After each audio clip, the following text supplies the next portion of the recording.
কোনো টাকা আসলো, এই টাকা যখন তুমি খরচ করতে যাবা, আল্লাহ বলেন সবার আগে বাপ মার জন্য খরচ করতে হবে, নিজের জন্য আগে নয়, স্ত্রীর জন্য আগে নয়, সন্তানের জন্য আগে নয়। আল্লাহ বলেন সবার আগে বাপ মার জন্য। ঔষধ কিনতে হয়, নিজেরটাও আগে নয়, বাপ মার ঔষধ আগে কিনো। শীতের কাপড় তুমি কিনবাও, আল্লাহ বলেন বিবিরটাও আগে নয়, সন্তানেরটাও আগে নয়, সবার আগে বাপ মার জন্য তোমার কিনতে হবে। সুবহানাল্লাহ। নির্দেশটা দিয়েছেন কে? একটু জোরে বলেন কে? আরে যুবক, এই জমিনে বহু সন্তান মা বাবারে খুশি রাখার দ্বারা জমিনে আল্লাহর ওলি হয়ে গেছে। দুনিয়াতেও আল্লাহ তার সফলতার মুখ দেখাইছে। আবার এই জমিনেই বহু সন্তান মাকে বাবাকে কষ্ট দেওয়ার দ্বারা দুনিয়াতেই নগদ এর প্রতিফল পাইছে, ফলাফল পাওয়া গেছে।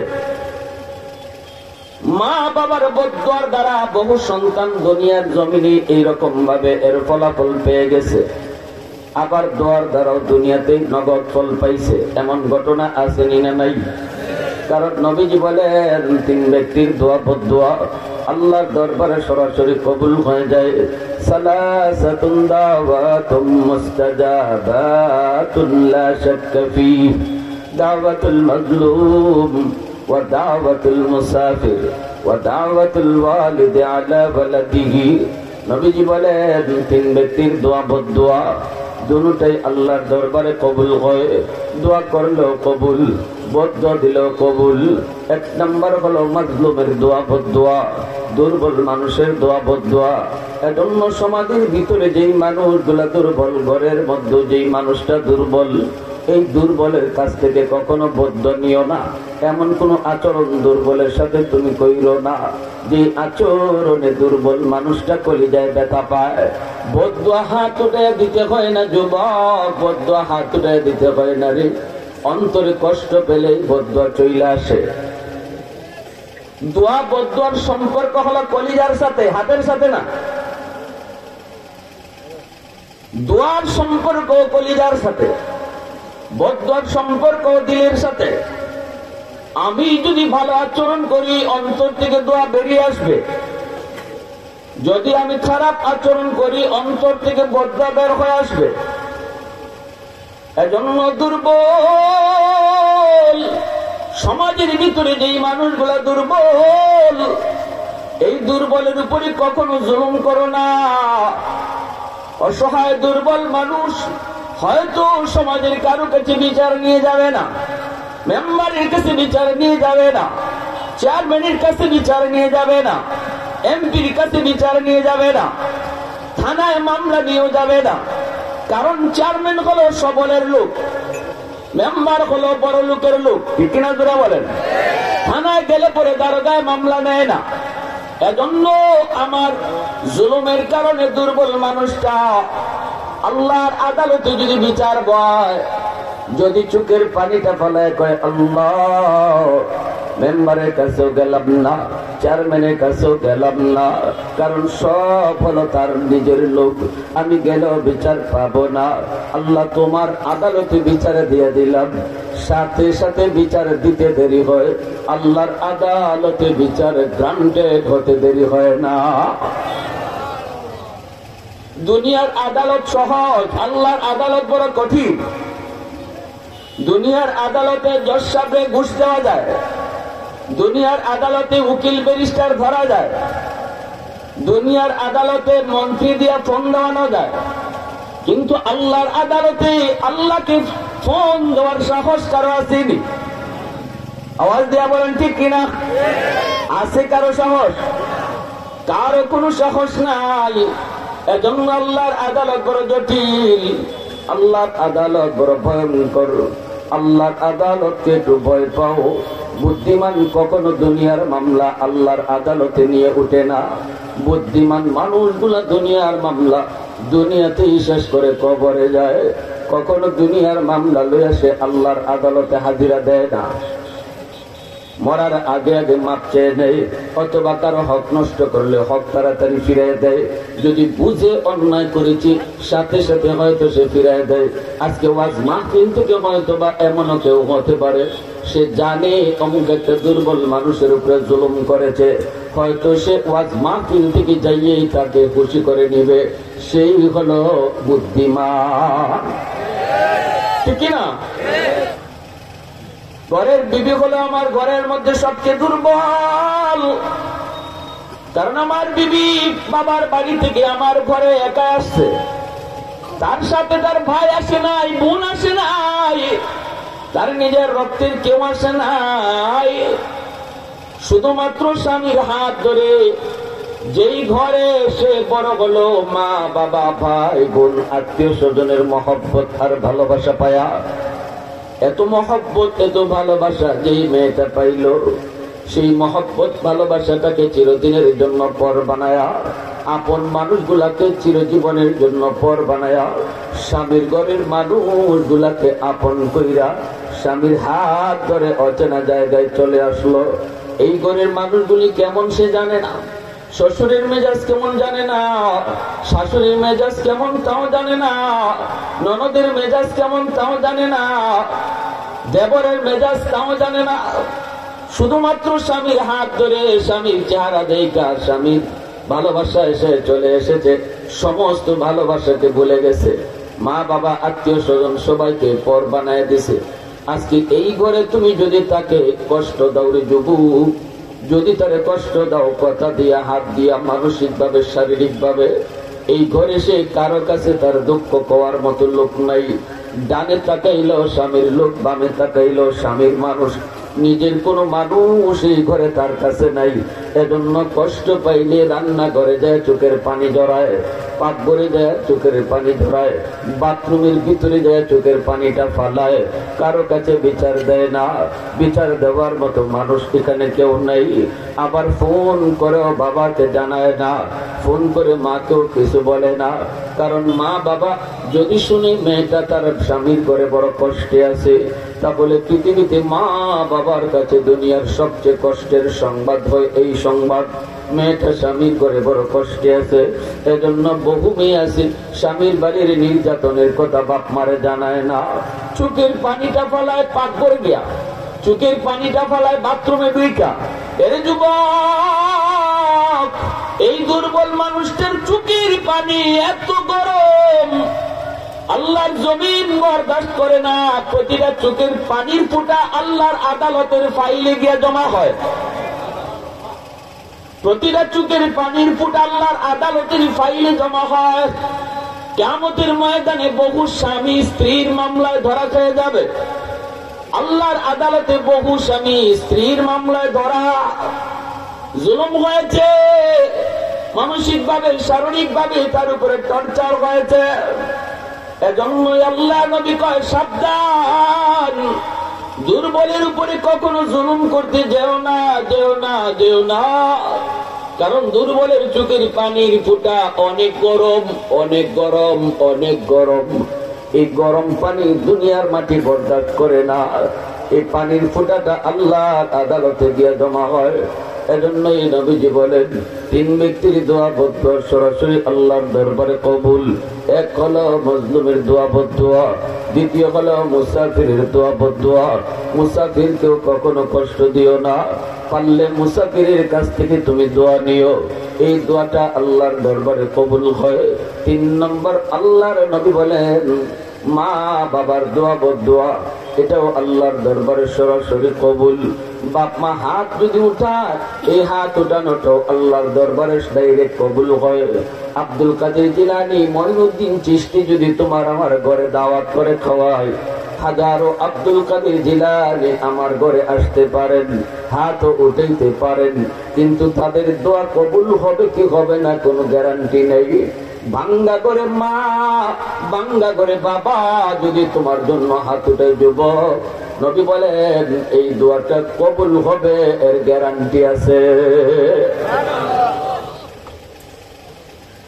ভাইরা জন্য মুসা নবীকে আল্লাহ জান্নাতে বন্ধু আমার কে হবে একটু বলবানি।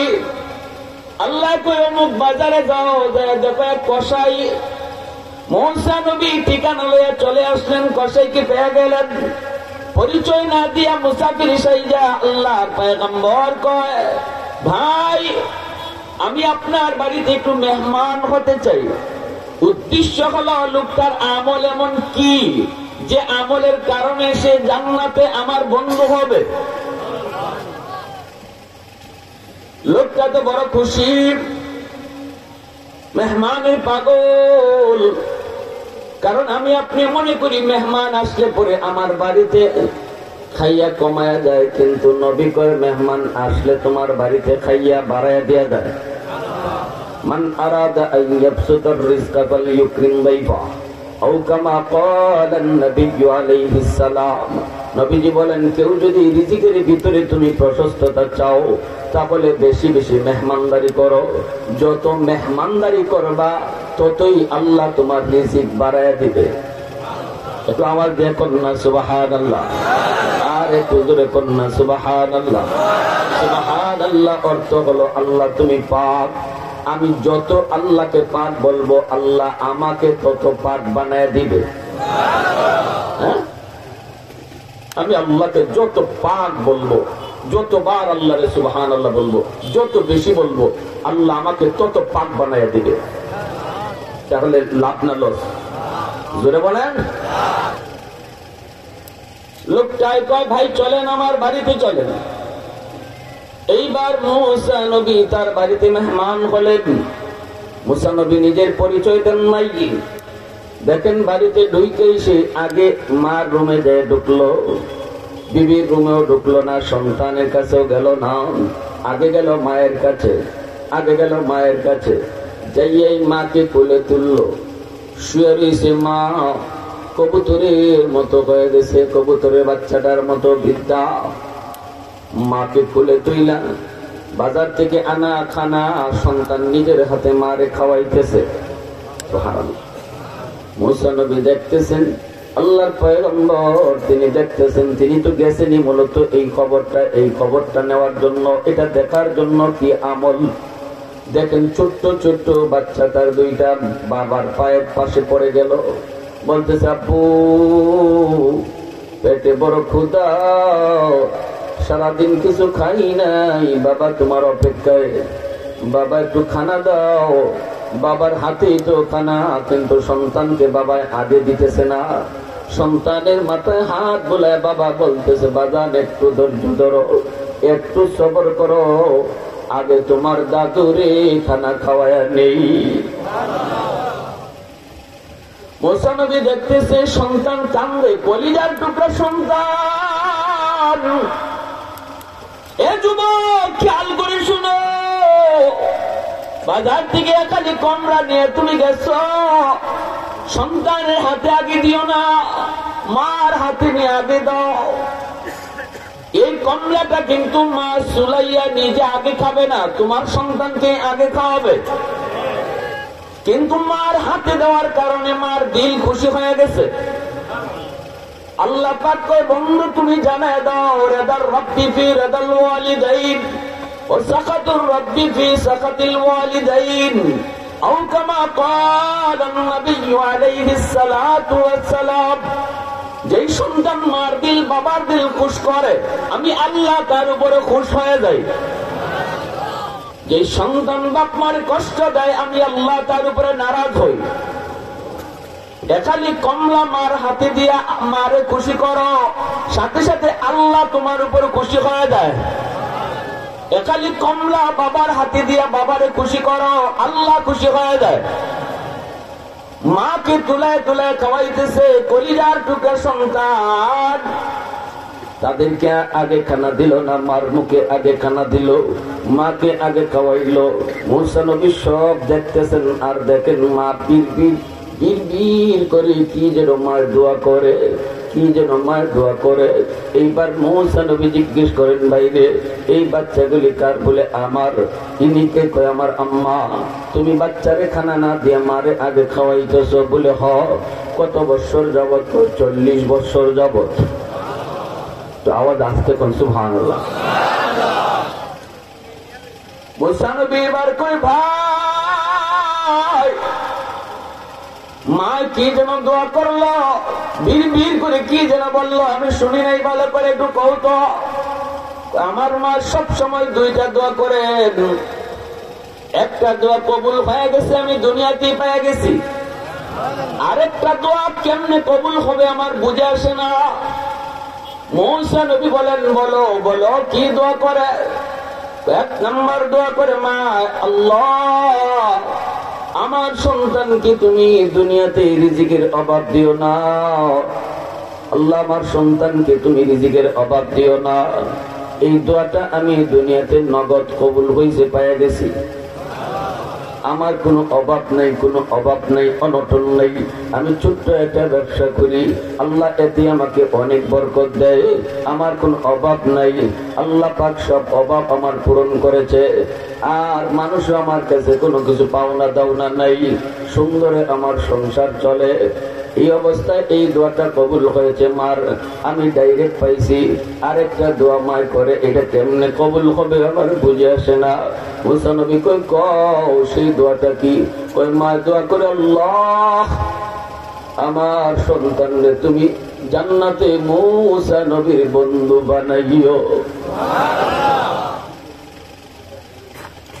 আমি তো জানি না এটা কেমনে কবুল হবে, এত বড় পয়গম্বর, আল্লাহর পয়গম্বর, এত বড় নবী, ওনার বন্ধু আমি কেমনে হব? মা এই দোয়াটা কেমনে করে, কেন কয় বুঝি না। সাথে সাথে মুসা নবী কই ভাই আয় আমার বুকে আয়, আয় আমার বুকে আয়, তোর মার এই দোয়াটাও কবুল হয়ে গেছে। আওয়াজ দিয়ে কোন আরো জোরে সুবহানাল্লাহ। আমি বনি ইসরাইলের নবী মুসা পয়গম্বর, আমি আল্লাহর কাছে জানতে চেয়েছিলাম, মালিক ও মালিক জান্নাতে আমার বন্ধুকে ডাকবে, একটু বলবানি। আল্লাহ তোমার ঠিকানায় আমারে পাঠায় দিছে, আমি মুসাফির সেজে এসেছি। কোন আমলের বদৌলতে তুমি এত বড় উঁচু মাকাম পাইছো? বুঝ হয়ে গেছে বন্ধু, আয় বুকে আয়, তোমার মার দোয়ার কারণেই আল্লাহ তোমাকে এত মর্যাদা দিছে। প্রশংসা করব কার?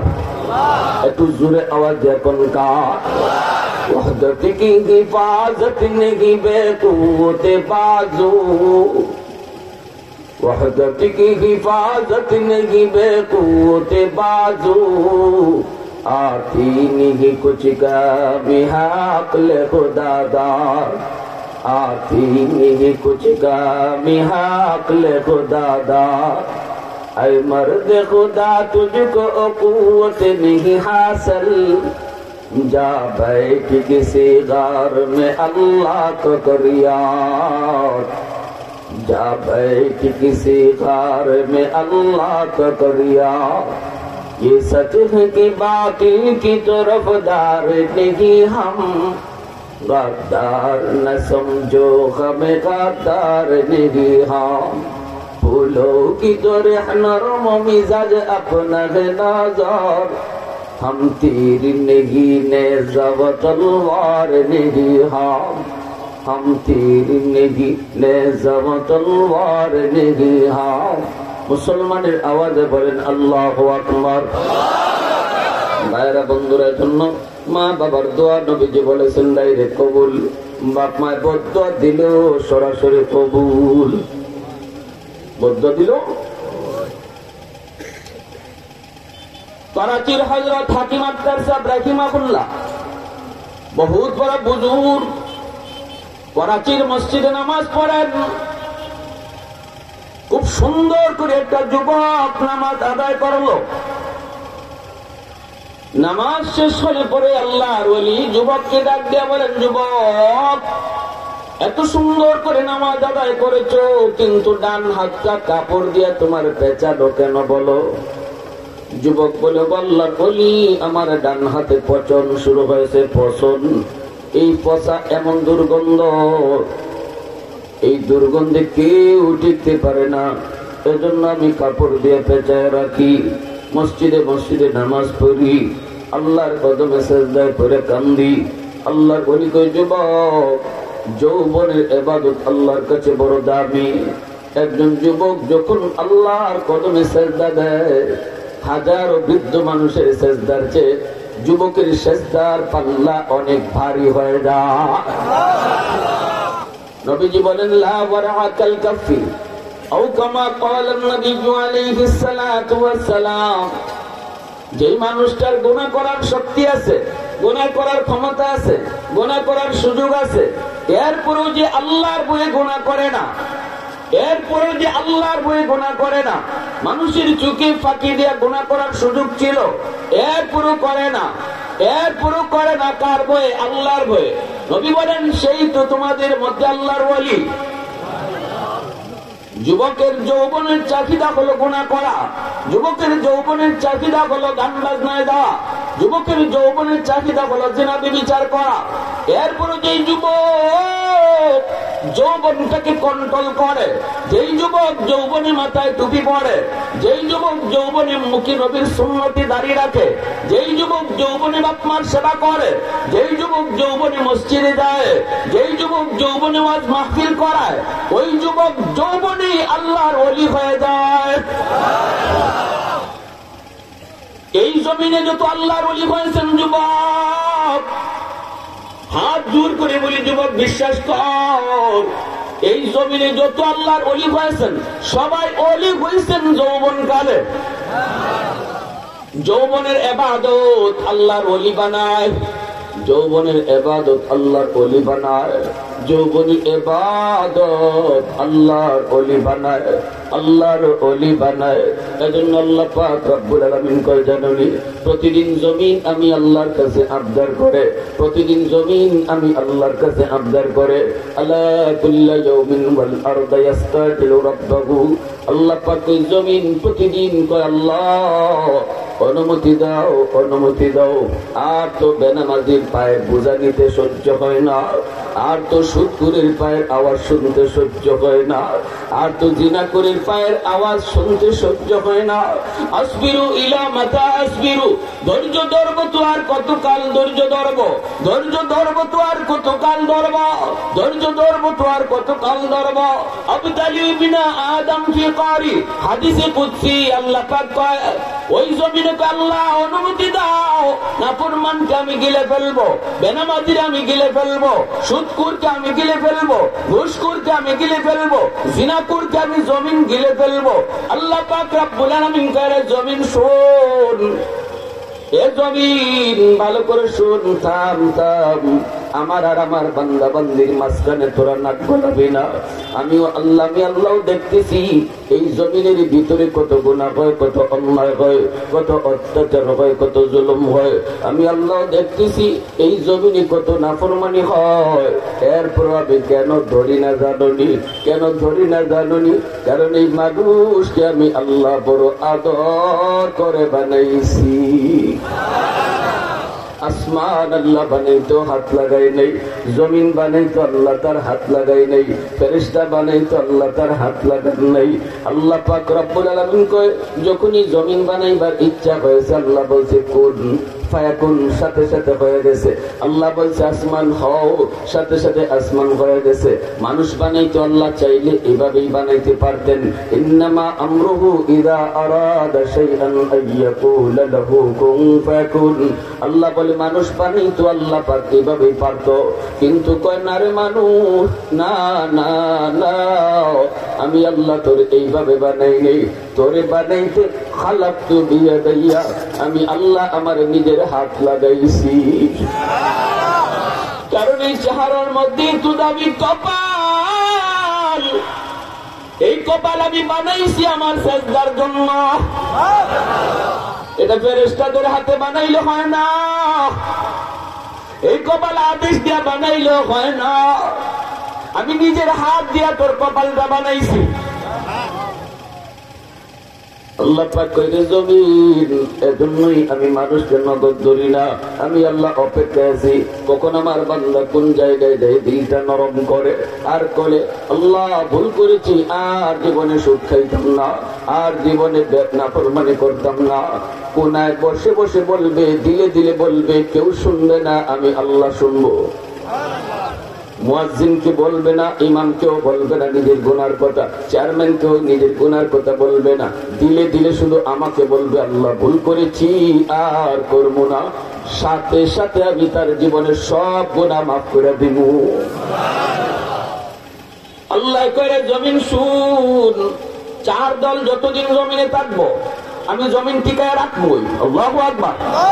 লাউলা মাশাইকু রুক্কা والشباب خشا والأطفال ردا والأنعام ردا لجعلت السماء حديدا والأرض خفصفا والتراب رمادا وما أنزلت من السماء قطرا وما أنبت من الأرض نباتا بل أنزلت عليكم العذاب صبا। আল্লাহ পাক কয়েক নম্বর হলো এই জমিনের ভিতরে আমি আল্লাহ যখন দেখি আমার কিছু বান্দা বান্দি আছে, বৃদ্ধ, সাদা চুল, সাদা দাড়ি, কোমরে তার ব্যথা, হাঁটুতে তার ব্যথা, রুকু করতে তার বড় কষ্ট হয়, এরপরও কষ্ট করে করে আমাকে সেজদা দেয়। সেজদায় গেলে মনে হয় যেন তার রক ছিঁড়ে যায়, রুকুতে গেলে মনে হয় যেন তার কোমর ছিঁড়ে যায়। এরপরও যখন কষ্ট করে বান্দা আমার কদমে সেজদা দেয়, তখন তার সেজদার দিকে তাকাইলে এই জমিনের প্রতি আমার মায়া লেগে যায়। দুই নম্বরে আল্লাহ পাক বলে জমিন শুন, ওয়াশাবাবু হুশা। আমি আল্লাহ যখন দেখি এই জমিনের ভিতরে এমন কিছু যুবক যৌবনের পাগলামি করে না, না না গুনাহ কাজে যায় না, না মন চায় গুনায় যেতে, এরপরও যৌবনকে কন্ট্রোল করে, পাগলা গোড়া দৌড় দিতে চায়, লাগাম টান দিয়ে দৌড়ে, না না যৌবনে তার মসজিদে পাওয়া যায়, যৌবনে তার মাথায় টুপি দেখা যায়, যৌবনে তার মুখে দাড়ি পাওয়া যায়, যৌবনে মা বাবার সেবা করতে পাওয়া যায়, যৌবনে মুরব্বীদেরকে সম্মান করতে দেখা যায়, যৌবনে উলামায়ে কেরামকে তাজিম করতে পাওয়া যায়। দিলের ভিতরে নাপাক প্রেম জন্মায় না, অন্তরের ভিতরে আমি আল্লাহর প্রেম জমায় নেই। ওই যুবকের কলিজার দিকে যখন আমি তাকাই, দেখি আমার প্রেম তার কলিজায়, তখনই এই জমিনের প্রতি আমার মায়া লেগে যায়। একটু আওয়াজ দিয়ে কন্যা সুবহানাল্লাহ।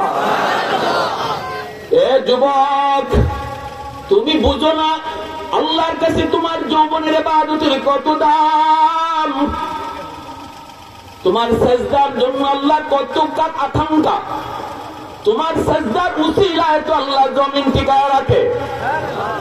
তুমি যুবকের সেজদার উসিলায় আল্লাহ জমিন টিকায় রাখে। যুবক, একটু নিজের বুঝাও, যেই চাঁদ নদীতে জোয়ার যোগায় সেই চাঁদ নিজেও তার শক্তি জানে না। তুমি যে আল্লাহর কাছে কত দামি তুমি নিজে জানো না, তুমি নিজেও জানো না রে যুবক, জানো না। এখনো সময়, এখনো সময়। কত যুবক যৌবনে কবরে চলে গেল। ডান দিকে তাকাইলে দেখবা তোমার খেলার সাথে কবরে শুয়ে রয়েছে, বাম দিকে তাকাইলে দেখবা লেখাপড়ার সাথে কবরে চলে গেছে।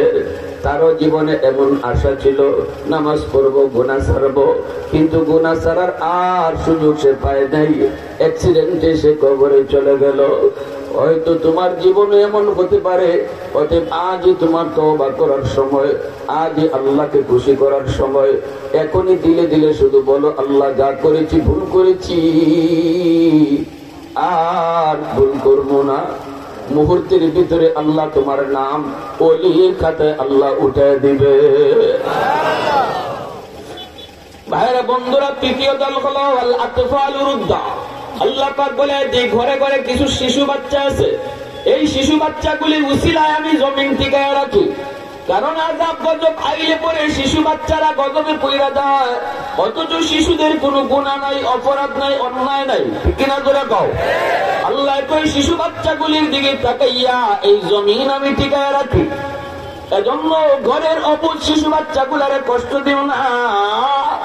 শিশুদের উপরে জুলুম করো না, অন্যায় ভাবে শিশুরে মাইরো না, শিশুদেরকে আদর করো। আমার নবীর বহুত বড় সুন্নত, কারণ তোমার গুনার কারণে এই ঘরে রিজিক আল্লাহ বন্ধ করে দিত, কিন্তু ঘরের রিজিক আল্লাহ এখনো চালু রাখছে ওই শিশু বাচ্চাটার উসিলা।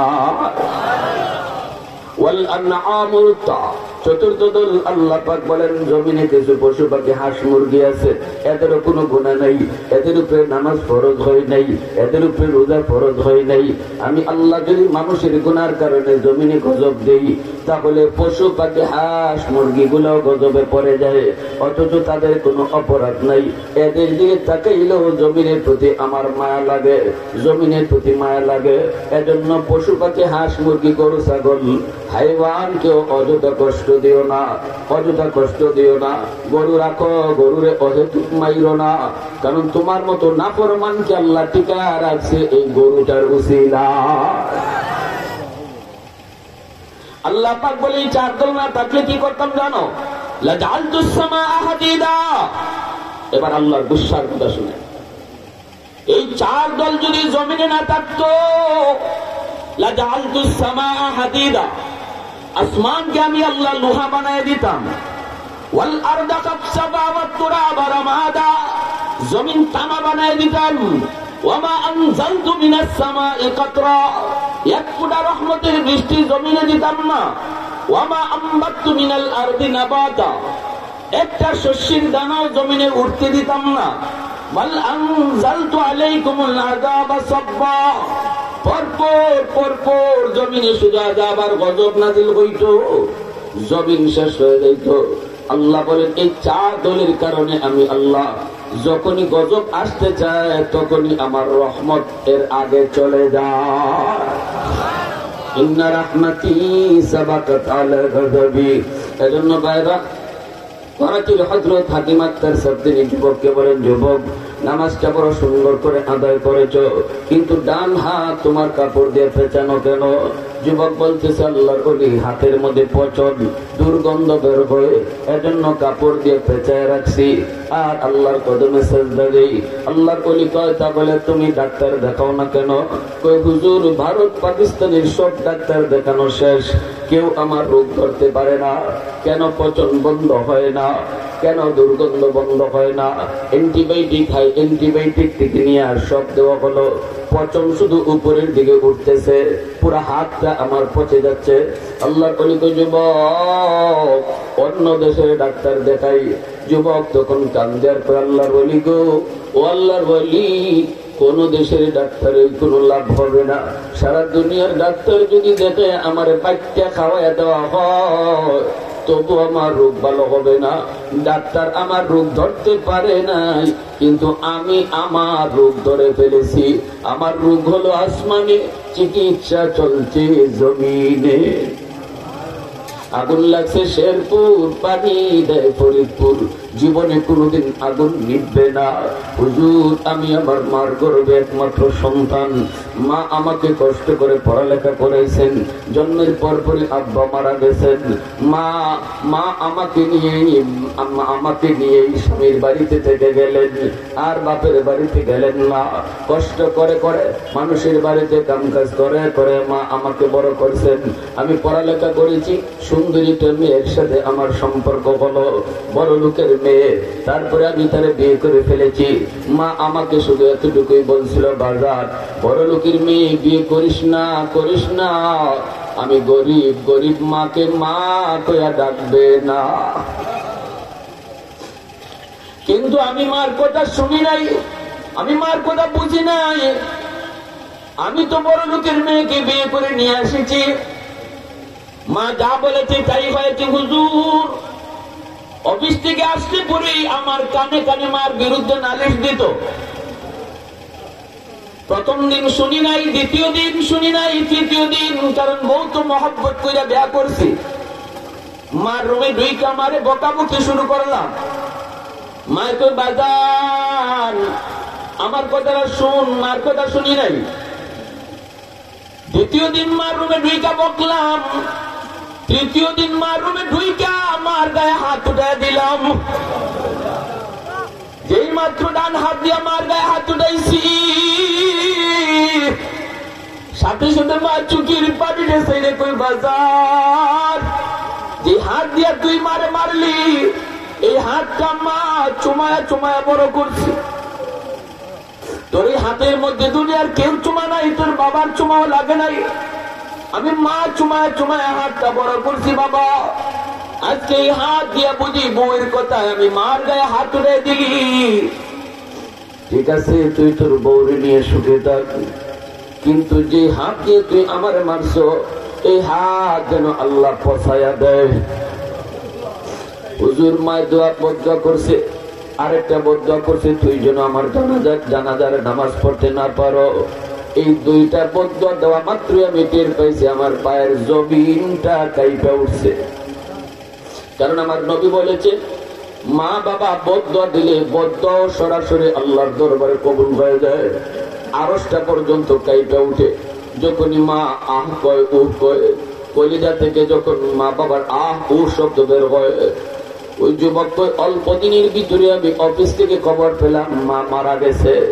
আমি মার জানাজা পড়ার জন্য অফিস থেকে শহর থেকে গ্রামে আসব, কিন্তু হুজুর এত সমস্যা ওই দিন রাস্তাঘাটে হলো, গ্রামে পৌঁছতে পৌঁছতে আমার অনেক দেরি হয়ে গেল। গ্রামের মানুষজন অপেক্ষা করে করে আমাকে সারাই জানাজা পড়ে ফেলছে।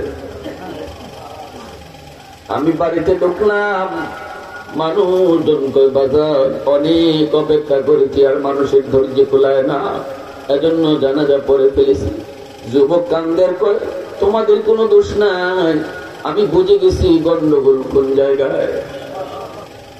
মা একটা বদদোয়া করেছিল তুই যেন আমার জানাজা নামাজ পড়তে না পারস, এজন্য আমি জানাজা পড়তে পারি নাই। অল্প দিনের ভিতরে দেখলাম যে হাত দিয়া মারছি, এই হাতের মধ্যে একটা ফুরা দেখা দিছে, ফুরা। এই ফুরা থেকে পচন শুরু হয়েছে, পচন। ডাক্তারের কাছে গেলাম, ডাক্তার অ্যান্টিবায়োটিক দিল, কোনো কাম হয় না। হাই অ্যান্টিবায়োটিক দিয়ে কোনো কাম হয় না। আরো ডাক্তার বদলাইলাম, কোনো লাভ হয় না, পচন শুধু উপরে উঠতেছে। ডাক্তাররা অবাক, ঘটনা কি আমরা তো কিছুই বুঝি না, কেন তোমার পচন ভালো হয় না? আমি তখন বুঝে গেছি ডাক্তার তোমরা না বুঝলো আমি বুঝে গেছি আমার রোগ কোথায়। এই পচন এমন দুর্গন্ধ, সুন্দরী বউ যার মহব্বতে পইরা মার গায়ে হাত উঠেছিলাম, এই সুন্দরী বউটা আমার পালাইয়া বাপের বাড়ি চলে গেছে। এলাকার মানুষেরা আমাকে বাড়িতে থাকতে দিল না, কয় তাড়াতাড়ি এলাকা ছাড়ো, তোমার দুর্গন্ধে আমরা থাকতে পারবো না। বাড়িঘর ছেড়ে এলাকা থেকে পলায়া এখন রাস্তায় রাস্তায় ঘুরি, আল্লাহর কদমে সেজদা দেই আর কান্দি, আল্লাহর কদমে সেজদা দেই আর কান্দি। এজন্য বলি ভাইরা যুবক, এই জমিনে বহু আল্লাহর বান্দা মা বাবার দোয়া লইয়া ওলি হয়েছে, আবার এই জমিনে বহু যুবক বাপ মার বদদোয়া পাইয়া ধ্বংস হইছে। আছে না নাই? জোরে কও, আরো জোরে বলো আছে না নাই? এ আমার বান্দা আল্লাহর গোলাম, একটু মন দিয়ে শোনো। এজন্য আল্লাহর নবী রহমতের নবী বলেছেন, রহমতের নবী বলেছেন রাদার রব্বি ফি রাদাল ওয়ালিদাইন ওয়া সাখাতুর রব্বি ফি সাখাতিল ওয়ালিদাইন। আল্লাহর নবী এও বলেছেন সন্তান যখন বাপ মার চেহারার দিকে বারবার তাকায়, মায়ার নজরে তাকায়, এ যুবক বাপ মারে খুশি করতে লক্ষ টাকা খরচ করতে হয় না, বাপ মারে খুশি করতে বল মাছ খাওয়াইতে হয় না। মাকে বাবাকে খুশি করার কিছু কৌশল তোমাকে বলে যাই। একটা কৌশল আগে বললাম, তুমি ঘরে যখন ঢুকবা, ঘরে ঢুকে হাতে যা থাকবো এটা মার হাতে আগে দিবা। ঘর থেকে যখন বের হবা তখনই মাকে বলে বের হবা, আম্মা একটু বাজারে যাই, আব্বা একটু বাজারে যাই। এর যুবক মনে রেখো, বাজারে গেলে পরে তুমি হারাইবে না, কারণ তুমি অনেক বড় হয়েছো, মা ভালো করে জানে। কিন্তু যদি মাকে বলো আম্মা একটু বাজারে যাই, আব্বা একটু বাজারে যাই, সাথে সাথে বাপ মার দিলটা খুশি হয়ে যায়। আমার সন্তান আমারে না জিগাইলেও পারতো, 10টা সন্তান বাপ মারে জিগায় না, এই সন্তানটা আমারে জিগায় গেছে, আমার সন্তানটা আমারে জিগায় বের হয়েছে, মা বাবার দিল খুশি হয়। ঠিক তেমনি ঘর থেকে বের হতে তুমি আল্লাহরও জিগায় বের হইও, কইও বিসমিল্লাহি তাওয়াক্কালতু আলাল্লাহ, আল্লাহ আমি একটু তোমার নামে ঘর থেকে বের হই, আল্লাহ আমি একটু যাই, আল্লাহ আমি একটু বাজারে যাই। এই কথা আল্লাহ একটু জিগায় বেরো না, ওই যে মারে জিগায় বাইরেছে আম্মা একটু বাজারে যাই, মা যেমন খুশি আল্লাহরে জিগায় বাইরে আল্লাহ খুশি। এবার তোমাকে ঘরে আবার নিরাপদে ফিরায় আনার জিম্মাদার আল্লাহ নিজে হয়ে যাবে। মুখ বইরা আম্মা কয়ে ডাক দিও, মুখ বইরা আব্বা কয়ে ডাইকো।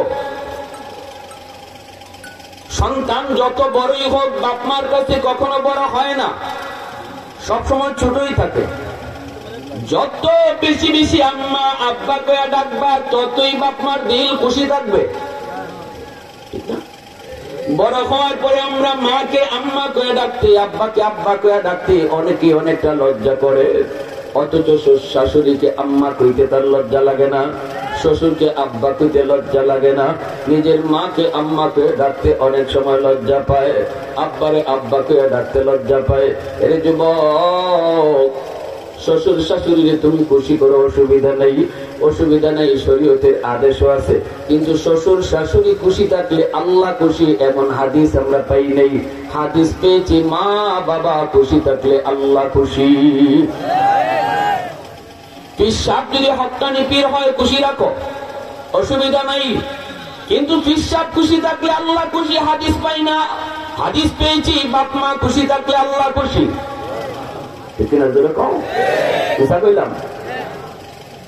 খুশি রাখেন, অসুবিধা নেই, আমরা তো না বলি না। ঘুমাইতে গেছো, মার মাথায় একটু তেল দাও, রাতের বেলা মায়ের মার মশুরিটা টানায় দাও, বাবার মশুরিটা টানায় দাও, ঘুমানোর সময় বাবার পায়ের তলায় একটু তেল লাগাও। মায়ার নবী বলেন, নবী হুরায়রা রাদিয়াল্লাহু তাআলা আনহু قال من أصبح مطيعا لله في والديه أصبح له بابان مفتوحان من الجنة। রাতের বেলা কোন সন্তান যদি বাপ মারে খুশি করে ঘুমায়, সকাল হতেই তার জন্য জান্নাতের দরজা খোলা।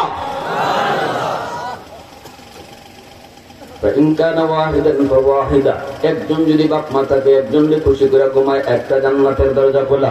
ওমান আসবা আসিয়ান লিল্লাহি ফি ওয়ালিদাইহি আসবাহা লাহু বাবান মাফতুহান মিনান নার। যদি রাতের বেলা কোন সন্তান মাকে বাবাকে কষ্ট দিয়ে ঘুমায়, তাহলে নবীজি বলেন সকাল হতেই তার জন্য জাহান্নামের দরজা খোলা। কলিজায় তুমি ব্যথা দিয়ে রাতে ঘুমাইতেছো, বাবার কিন্তু ঘুম আসে না, মার কিন্তু ঘুম আসে না, কলিজায় তুমি ব্যথা দিয়ে রাখছো, বউ বাচ্চা নিয়ে তুমি ঘুমাইছো, নবী কই ঘুমাইতেছো না, তোমার জন্য জান্নাতের দরজা খোলা হইতেছে, জাহান্নামের দরজা খোলা হইতেছে। কারণ মার কলিজায় ব্যথা দিয়ে কোনোদিন জান্নাত পাওয়া যায়? যেই রাত্রে সন্তান মারে খুশি রেখে ঘুমাইবো, বাবারে খুশি করে ঘুমাইবো, আল্লাহ না করুক এই রাত্রে যদি তার মরণ হয়, আল্লাহ যদি এই রাত্রে মরণ লিখে রাখে, নিশ্চিত সে জান্নাতি। আর যদি এই রাত্রে মারে কষ্ট দিয়া ঘুমায় আর এই রাত্রেই তার মরণ হয়, তাহলে নিশ্চিত সে জাহান্নামী।